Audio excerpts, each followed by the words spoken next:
Bueno, boas tardes. Tócame a min continuar no punto no que deixou Fermín. De feito, a verdade é que estaba atendendo a presentación de Fermín e estaba pensando que nin que nos coordináramos, porque moitas das cousas que el dixo me sirven de base para continuar a min o que vou a presentar, así que, a verdade, bueno, foi unha afortunada coincidencia, supoño. Bueno, quero empezar por agradecer ao Consello da Cultura Galega a organización desta xornada e, en particular, o feito de terme convidado a min para participar nela. Eu que realmente non sou un experto en vías romanas nin en arqueoloxía romana e que vou tentar un pouco de dar unha visión complementaria de outra forma de achegarnos con ferramentas, digamos, máis novedosas, en certo modo, a unha comprensión complementaria, pois iso, do que son os trazados das vías romanas no noroeste. Agradecemento en particular a Carlos Nardiz e a Rebeca Blanco, que foron as persoas que en particular me convidaron a participar aquí. Bueno, como título da miña presentación eu vou falar un pouquiño dunha aproximación á análise e á comprensión dos trazados das vías romanas no noroeste a partir de algunhas contribucións que se poden facer utilizando o que se chamamos as novas tecnoloxías, os ordenadores, e ver un pouco como, por medio das posibilidades que estos nos permiten, podemos tentar facer unha visión complementaria ás visións máis tradicionais e moi estendidas e sumamente valiosas que hai acerca do coñecemento destas vías. O que vou presentar é un traballo que levamos facendo nos últimos anos de forma máis ou menos discontinua e, en particular, en colaboración con 3 colegas que están aí citados, Alejandro Guimil, Joao Fonte e José Manuel Costa. Eu simplemente veño aquí, porque son neste momento que estou aquí físicamente en Santiago e por iso vou facer a presentación dun traballo dos 4. Bueno, inicialmente, como decía ao principio Carlos Nardiz, como logo recalcou Fermín, as vías, como camiños que son formas de unir puntos na paisaxe, de unir puntos no territorio. A pregunta que nos queríamos facer cando empezamos a traballar nesta liña que vou presentar hoxe era un pouco que relación teñen esas formas de unir eses puntos, esas vías concretas, cos factores xeográficos da paisaxe do territorio que, como decía ao principio Carlos Nardiz, sin duda son tremendamente influintes na forma final que tiveron as vías romanas como na forma final que ten calquera rede de camiños histórica. A todos nos ensinan de pequenos que o camino máis curto entre dous puntos é unha liña recta, Entón, que a forma máis sinxela de unir o punto A co punto B sobre o papel, cando non temos en conta ninguna outra circunstancia, é a través dunha liña recta. Pero todos sabemos tamén que, na realidade, os camiños casi nunca teñen esta forma, porque hai moitos condicionantes que afectan as decisións que a xente toma cando quere decidir por que itinerario concreto vai a chegarse dende o punto A ata o punto B. De feito, as liñas rectas non son sempre os camiños mellores, porque moitas veces temos condicionantes topográficos ou xeográficos, como unha cadena de montañas ou o que sexa, que nos fai que sexa máis convinte unir o punto A co punto B non cunha liña recta, sino a través dun desvío, como neste caso, porque é máis sinxelo caminar uns poucos metros máis ou uns poucos kilómetros máis que subir e baixar unha montaña que pode implicar un esforzo bastante grande. E, de feito, estes condicionantes que fan que as decisións concretas que se toman acerca de como unir dous ou máis puntos nun territorio sexan, en cada caso, diferentes, non son sempre condicionantes directamente xeográficos de estilo, sino que poden ser de outros tipos distintos. Por exemplo, ás veces unir o punto A co punto B pode requerir ou pode aconsellar facer un desvío deste estilo, cando o que está no medio e o que nos aconsella facer ese desvío non é necesariamente algo que nos obligue a facer un esforzo moito máis grande, senón razóns moito máis sutís. E neste caso, aquí trouxe un exemplo máis que nada por proximidade física con el, pero que non é, se cadra non é o mellor exemplo para ilustrar isto, pero moitas veces son outras propiedades do terreo que percorremos os que nos aconsellan tomar decisións deste estilo. Entón, ás veces, para achegarnos dende a esquina da Rúa do Franco ata aquí a entrada do Pazo de Rasoi, atravesando a Praza do Obradoiro, o mellor preferiremos tomar este pequeno desvío polo centro, simplemente porque o pavimento é moito mellor e ao mellor temos un calzado que, se andamos sobre o pavimento así máis irregular que hai polo medio, nos é máis incómodo, entón decidimos desplazarnos desa outra forma diferente. E moitas veces, esas razóns que aconsellan que a liña recta non sexa o camiño escollido para unir os puntos poden ser de natureza tamén moi diferente. E é que sí, en ocasións, entre o punto A e o punto B temos outros puntos como o C e o D, aos que tamén queremos acceder e chegar a eles, neste caso, probablemente, a mellor forma de chegar dende A ata B non sería a través dunha conexión recta entre os dous puntos, senón por un camiño que dá un rodeo, pero que nos permite integrar nesta rede a outros lugares que tamén nos interesa chegar. Entón, a partir un pouco deste razonamento tan sinxelo, tan abstracto, As ferramentas informáticas poden axudarnos de dous formas distintas a estudar trazados de camiños antigos, partindo un pouco destas ideas tan básicas, eso, de que un camiño é a forma de unir un punto, bueno, dous puntos na paisaxe, pero que hai moitos factores que condicionan a decisión que se toma de como unir eses dous puntos. Unha primeira forma na que estas ferramentas informáticas nos poden axudar é cando coñecemos as razóns que nos importan para ir dende un punto A ata un punto B, e as ferramentas informáticas o que nos poden é axudar a calcular cal é o mellor camiño posible para unir eses dous puntos tendo en conta esas razóns. Se, por exemplo, como é moi frecuente, a razón principal ou a única que nos interesa para chegar dende A a B é simplemente camiñar polo lugar que nos supoña un menor esforzo físico, polo espazo que nos supoña, pois eso, subir e baixar menos pendentes e simplemente pois cansarnos menos, por así decirlo, os ordenadores ou determinados programas informáticos pois nos permiten introducindo esas variables, obter como resultado pois esta determinación, non? Que o camiño mellor para unir A e B nestas condicións, neste territorio concreto, e tendo en conta únicamente ese criterio, ese principio de cansarnos o menos posible, sería caminar pois, por esa ruta que vai aí marcada por esa liña de puntos. Non? Isto é algo pois, que, eso, a través das posibilidades de modelizar que nos ofrecen os ordenadores, podemos facer e que poden, en algúns casos, ter interés ou importancia para estudar camiños no presente ou no pasado. Pero hai outra forma complementaria de enfocar este problema e é que nós, no noso caso, cando estudamos, neste caso, vías romanas, pero calquer outro tipo de rede de camiños histórica ou arqueolóxica, normalmente o que podemos coñecer son os puntos A e B que queremos unir, ás veces coñecemos cal era o camino que os unía, pero realmente o que casi nunca coñecemos son as razóns que importaban para establecer eses camiños. Entón, neste caso, o enfoque ou a alternativa sería un pouco diferente. Non? Se coñecemos cal era o camiño que unía dous puntos A e B, ou bueno, unha serie máis longa de puntos, pois podemos tentar averiguar cales foron as razóns que importaron no seu momento para que o camiño tomase esa forma e non outra distinta. E no caso das vías romanas do noroeste, como Fermín acaba de presentar agora, temos, a verdade, pois un panorama bastante ben estudado ao longo de moitísimo tempo de cales foron os trazados desas vías principales. Neste caso, este mapa está tomado é unha simplificación do mapa da tese de Fermín, unha reelaboración dun deses mapas que mostra basicamente o trazado desas vías máis importantes ás que ele se referiu agora. E, como digo, temos unha información pois bastante fiable, sobre todo en algúns sectores do noroeste, acerca de cal era o itinerario que seguiron esas rutas principais. Non? Coñecemos bastante ben moitos deses camiños, coñecemos tamén bastante ben moitos deses puntos que estes unían e que son precisamente os que acaba de presentar xerárquicamente Fermín, as capitais principais e os puntos secundarios, e temos un montón de información directa na que se basean estas reconstruccións acerca de por onde iban eses camiños, sobre todo para algúns deles. Non? Como Fermín acaba de decir, no noroeste hai unha concentración especialmente importante de miliarios, sobre todo de algunhas partes, e este mapa amosa a localización de, salvo erro pola nosa parte, de todos os miliarios na actualidade coñecidos para o noroeste e está tirado en unha digitalización do mapa dun libro fundamental para o estudo das vías do noroeste, que é o libro de Rodríguez Colmereo e Santi Ferrer, do 2004,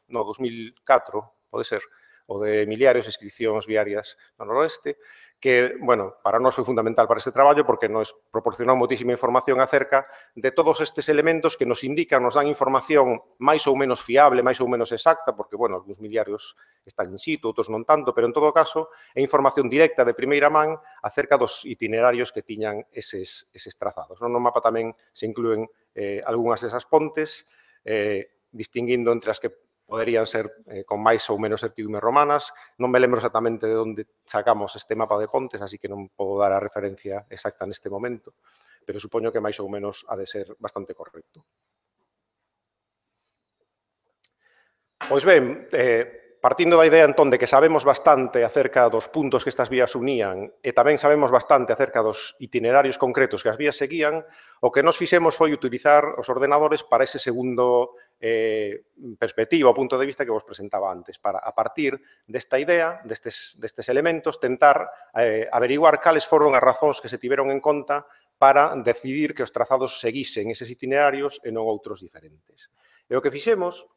o tipo de análise que fixemos, as preguntas que nos facíamos e a maneira na que abordamos este problema foi, pois, de partida, elixir dúas cousas. En primeiro lugar, cales eran eses nodos, eses puntos de partida e chegada que as vías unían, non? Partindo pois como tamén comentaba antes Fermín, inicialmente dos máis importantes das tres capitais dos tres conventos do noroeste. E logo, elixir que, o que se chama na literatura técnica factores de coste, ou seja, que razóns, que criterios, que condicións do espazo xeográfico puideron influir na elección do trazado concreto dos camiños. Pois entre estes factores de coste, normalmente, o primeiro en que todos podemos pensar é a inclinación e a pendente do terreo, non? A idea de que, pois eso, tentar evitar zonas de moita pendente, pero, como máis adiante presentarei, pois hai outros factores posibles que poden influir nesta análise que tamén tivemos en conta. Pois partimos inicialmente de elexir algúns destes nodos primarios, algúns destes factores de coste, e pedirlle ao ordenador que nos calculare cal sería o camiño que uniría eses puntos A, B e C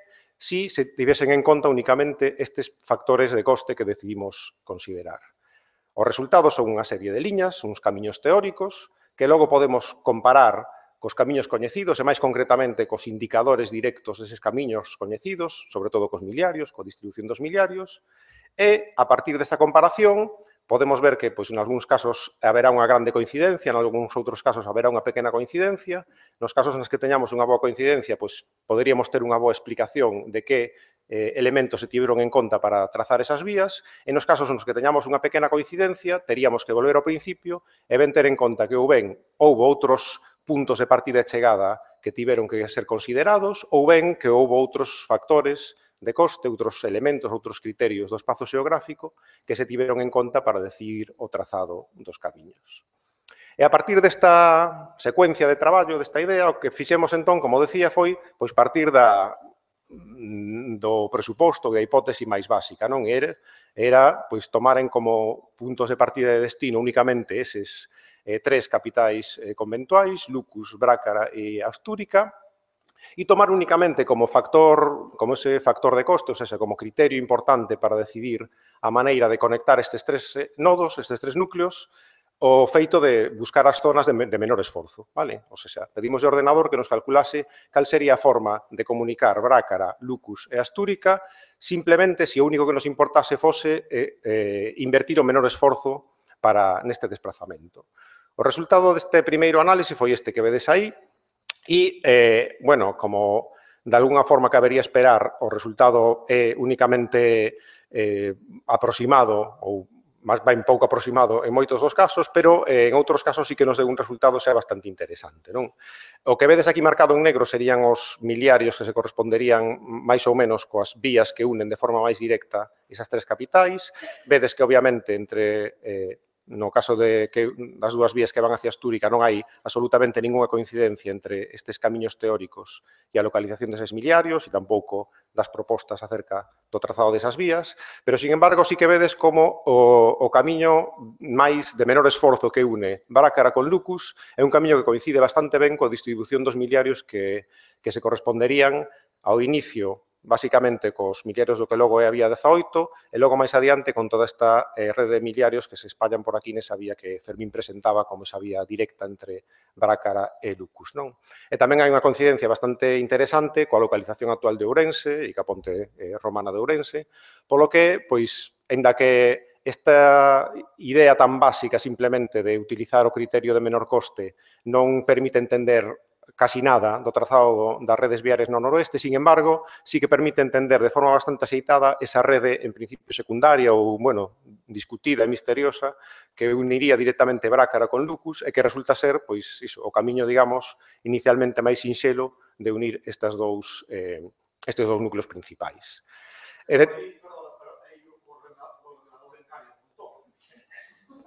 Por qué?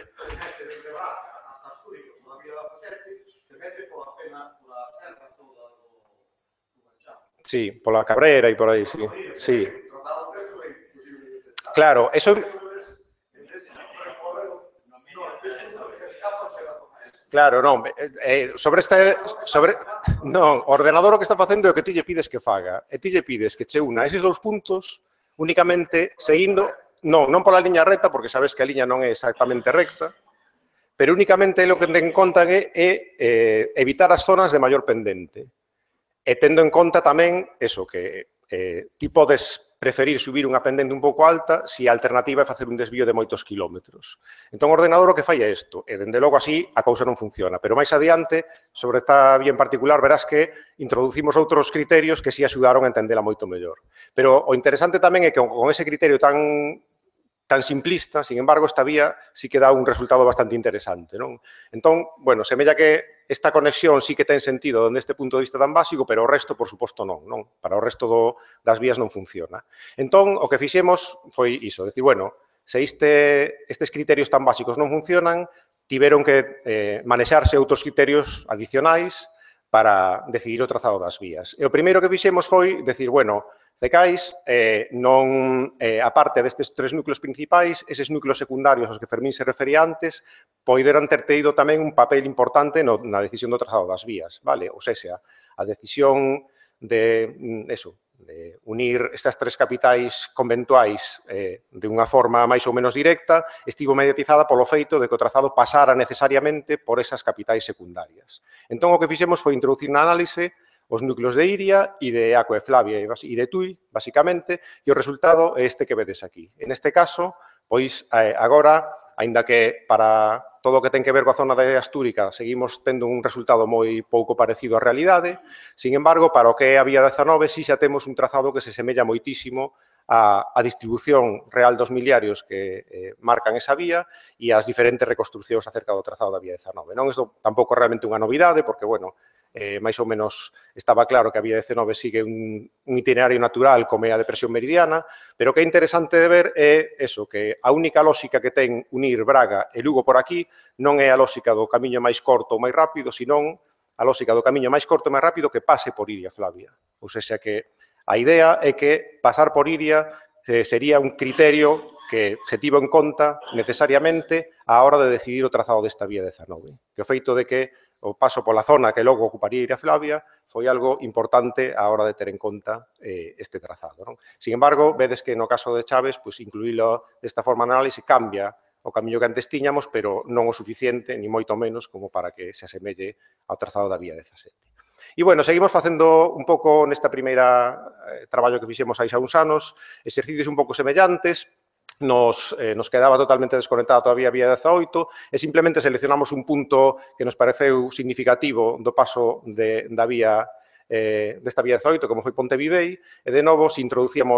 facíamos que o camiño pasara necesariamente por Pontevivei, veíamos que xa tiñamos de novo un trazado bastante parecido que nos indica que outra volta o trazado da vía 18 coincide bastante ben cun corredor, digamos, natural, un corredor nunha zona de paso natural bastante clara para unir Brácara e Astúrica, pero pois, por esta parte destas serras en lugar de polo sur. Non? Bueno, isto foi simplemente a primeira aproximación que fixemos hai uns anos, utilizando uns criterios moi simples, únicamente estes núcleos principais, núcleos secundarios, e únicamente tendo en conta esa idea da zona do camiño de menor esforzo en termos únicamente da pendente do terreo. E, bueno, as primeiras conclusións que pudemos tirar foron únicamente moi preliminares. Non? O posible papel primario de algúns lugares onde logo se desenvolven núcleos secundarios, e o caso máis claro sería o de Iria, e quizáis tamén o de Chaves e o de Tui. E quizás tamén o papel primario de algúns puntos de cruce de ríos, bueno, en particular de Pontevivei, pero, bueno, este é un tema que se basea máis nun traballo anterior que fixemos con outros camiños e non vou entrar moito nela aquí agora. E logo, pois tamén, sobre todo o primeiro punto, tiña algunhas implicacións sonolóxicas posibles, bastante interesantes, e é que, como antes decía Fermín, pois, eso, as vías 17 e 19 son vías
conta, non? Entón, para tratar de mellorar un pouquiño esta aproximación e centrándonos no caso particular da vía 17, intentamos elaborar un pouquiño máis a forma de análise e intentar decirlle ao ordenador cousas un pouquiño máis sofisticadas que simplemente calculame o camiño máis sinxelo en termos de zonas de menor pendente, non? Este era o resultado dese primeiro análise da vía 17, unindo simplemente Braga e Astorga pola zona, digamos, de menor esforzo, de menor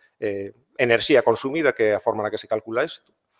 E, como antes veíamos, isto non se parece para nada ao trazado da vía 17. Bueno, este trazado que vedes aquí é o trazado proposto polo proxecto Vías Augustas, que foi un proxecto que se fixo hai uns poucos anos, non me lembro exactamente cantos, e que propoñían este trazado concreto para a vía, que é moi parecido ao trazado que propoñedes vos no vosso traballo, hai algunhas pequenas diferencias, pero é bastante, en xeral, bastante coincidente. E se metíamos chaves na análise, realmente, bueno, tiñamos unha pequena mellora, en algúns puntos por aquí, pero, de novo, o trazado non se parecía a nada, non? Entón, volvendo un pouco a aquela esquema que vos plantexaba ao principio, aquí tiñamos dúas opcións. Ou ben pensábamos en algúns outros nodos primarios que esta vía tiña que unir e que, polo tanto, condicionaron o trazado desta vía, ou ben pensamos en algúns outros factores xeográficos que puderan ter sido considerados a hora de decidir o trazado da vía. E inicialmente, dado que neste espazo que hai entre Astorga e Braga non semella haber ningún outro núcleo de importancia equivalente ao de Chaves ou similar, dimos máis ben en pensar na posible consideración de outros factores xeográficos. En particular, consideramos o que ti decías antes, vale? Este trazado teórico está atravesando as elevacións montañosas máis altas do noroeste da península e realmente, pois, máis ou menos,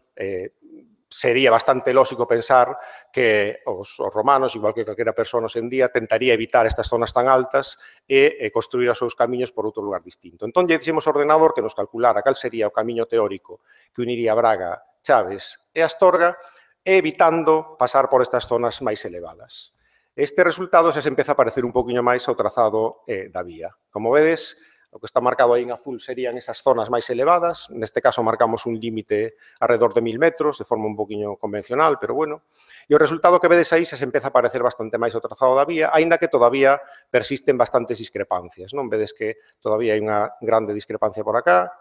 outra grande por acá, outra acá e, sobre todo, outra bastante grande no tramo xa dentro do que hoxe en día é territorio español.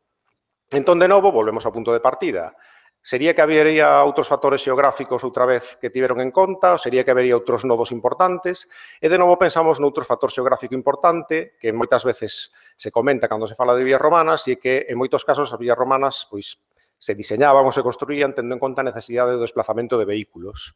O desplazamento de vehículos, sobre todo cando son vehículos de tracción animal, implica unhas limitacións bastante estrictas en termos de que tipo de espazos se poden percorrer e, sobre todo, cal é o máximo gradiente dependente que un carro tirado por bois ou por cabalos pode subir ou especialmente baixar sin risco. Entón, introducimos esa outra variable. Introducimos como un novo factor xeográfico que pudera ter sido en conta o feito de evitar as pendientes superiores ao 16%, que é un umbral que normalmente se considera adecuado para este tipo de elementos. E facendo o cálculo con este novo variable, vedes que, sobre todo, para toda esta primeira parte, esta primeira metade da vía, agora si temos xa un parecido bastante grande entre o camiño teórico que o ordenador nos calcula e o trazado, bueno, probable ou suposto da vía, non? Ou seja que, introducindo este novo factor, sería sumando os dous, evitar as zonas máis elevadas e evitar as zonas de pendente superior ao 16%,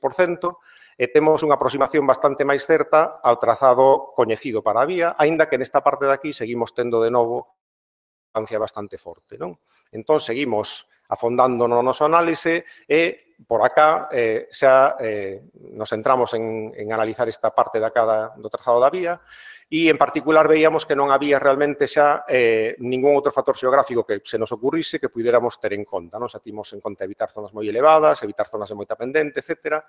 E o factor que aquí timos o que pensamos era a posibilidade de que neste tramo en particular tivese existido algún outro nodo primario no trazado da vía, ou seja, algún punto que preexistise ao trazado da vía e que, polo tanto, fose incluído no deseño da vía, ou seja, que a vía unise Astorga, bueno, Braga, Chaves, calquera outro punto por acá e máis Astorga. E o mellor candidato que topamos foi o lugar que posteriormente está figurado nas fontes como Petabonium, que é o campamento romano de Rosinos de Vidriales, que é un lugar, un dos campamentos máis importantes deste sector e, aparte, un lugar no que a vía principal do campamento coincide, está perfectamente alineada co trazado da vía. Entón, se introducimos Petabonium como novo nodo na análise, agora sí que estamos obtendo xa un camiño teórico que se parece en grande medida, agás nesta parte de aquí, en esta pequena parte de aquí, ao trazado coñecido para a vía.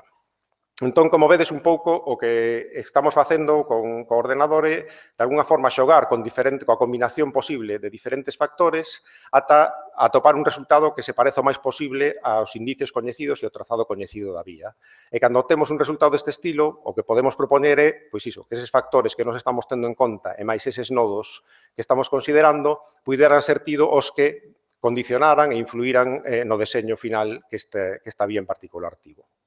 Bueno, finalmente, nada, engadimos únicamente un novo nodo acá, unha zona do Rabacao, que hoxe está ocupada por un envase, por un encoro, pero, bueno, non vou entrar, é un traballo como de moito máis detalle que non paga a pena mencionar acá. O que fixemos finalmente, este foi un pouco o resultado final ao que chegamos, foi, bueno, visualmente vemos que o trazado deste camiño teórico se parece bastante á vía, pero o que nos gustaría sería medir de alguna forma como de fiable é este resultado que obtivemos, non? Tentar un pouco contrastar a semellanza ou a fiabilidade deste camiño teórico con aqueles elementos que nos indican de forma máis directa e con menos discusión acerca do trazado original que tivo a vía. Eses elementos son os miliarios. Como antes víamos, aquí temos un montón de miliarios. Entre eses miliarios hai algúns que se sabe, digamos, fehacientemente que están in situ, ou que se coñece o seu lugar de procedencia concreto, e para a maioría deles se coñece que o lugar original do que estaban era as inmediacións onde se conservan hoxe, pero que non se sabe exactamente cal é o seu lugar de procedencia, e como neste caso estábamos traballando con unha escala de bastante detalle, o que fixemos foi separar eses dous miliarios, os que estaban realmente in situ e os que están en localización próxima pero indefinida respecto á súa posición original, e medir a distancia a que eses miliarios están respecto a este camiño teórico que obtivemos nós. E como vedes acá, pois estos son os resultados para os miliarios in situ, vedes que prácticamente todos os que hai, menos 5, están a menos de 200 metros do camiño teórico que obtivemos, a maior parte a menos de 800 metros e únicamente hai algúns que están bastante distantes a máis de 3 kilómetros. E se consideramos todos os miliarios, en lugar de só os que están in situ, os dados varían un pouco, pero, bueno, aquí hai que tener en conta que posiblemente algúns destes estean ligeiramente desplazados respecto á súa localización original. Se vemos estes resultados nun mapa, vemos que os miliarios que están máis desplazados respecto ao camiño, este sería o camiño teórico que nos obtivemos, se distribúen en 4 lugares particulares e para eses 4 a verdade que temos unha explicación que pode axudar a entender por que eses miliarios están lonxe do trazado da vía e esa explicación ten que ver un pouco coas distintas propostas reconstructivas que hai para o trazado da vía. Vedes que estes de acá se localizan nunha zona na que realmente a vía ten un doble camiño, ou seja, hai unha bifurcación que chega a Chaves está aquí situado, pois hai un sector dun ramal da vía que chega por aquí e outro que chega por aquí abaixo, de feito os dous están marcados por miliarios. Para estes outros de acá tamén, aquí hai unha interpretación diverxente, hai autores que propoñen que entre Chaves e o que hoxe Braganza habería de novo un ramal en paralelo, ou seja, non habería un único ramal da vía, sino dous, e, en todo caso, estes miliarios estarían situados nese segundo ramal, e hai outros autores, como Rodríguez Colmenero e Santi, que propoñían que, neste caso, pois a vía faría por aquí unha desviación, en lugar de seguir por aquí. Bueno, son discusións nas que nós non entramos, pero, en todo caso, de novo, pois iso, hai unha certa explicación para esta distancia destes miliarios respecto ao trazado teórico. Logo temos estes dous miliarios de acá, que, de novo, se corresponderían ou ben cun ramal secundario da vía ou incluso para outros autores cunha bifurcación que sae desta vía en outra dirección totalmente distinta, e a parte que únicamente nos restaría por entender, digamos, de forma satisfactoria, serían a que está indicada por estes dous miliarios, que é un lugar no que sí que non temos unha coincidencia moi boa entre o camiño teórico que nos obtivemos e o trazado real que sigue a vía, non? Bueno, a partir deste análise un poquinho de máis detalle que fixemos no caso da vía 17, pois pudemos afinar un poquinho as conclusións ás que chegamos na aproximación inicial e ver de novo, pois iso, que hai algúns lugares onde co paso do tempo se desenvolven núcleos secundarios e que, polo menos, se os analizamos dende este punto de vista, semella que tiveron un papel primario á hora de decidir cal tería que ser o trazado desta vía 17. En particular, eses dous lugares son Aquae Flavia e Petabonium, que son, pois iso, lugares cunha importancia ou ben tardía en termos administrativos ou ben secundaria, pero que en todo caso semellan ser principais para poder entender por que a vía sigue este camiño e non outro camiño diferente. Bueno, en particular, a importancia de Petabonium e a relación desta vía con varios campamentos semella tamén suxerir o papel relevante do exército na formación desta vía. Esta é unha liña máis desenvolvida polo meu compañeiro José Manuel Costa e, bueno, non vou entrar moito máis en detalle acá porque sería o que teria que falar desto. E, de novo, pois iso, o papel primario de algúns puntos de cruce, o enlace no Val do Rabagao a que non me referín en detalle, e, sobre todo, pois a idea principal desta aproximación que os criterios fundamentais xeográficos que se tiveron en conta foron, pois iso, a topografía en termos de altitude absoluta do terreo e máis o feito de privilexiar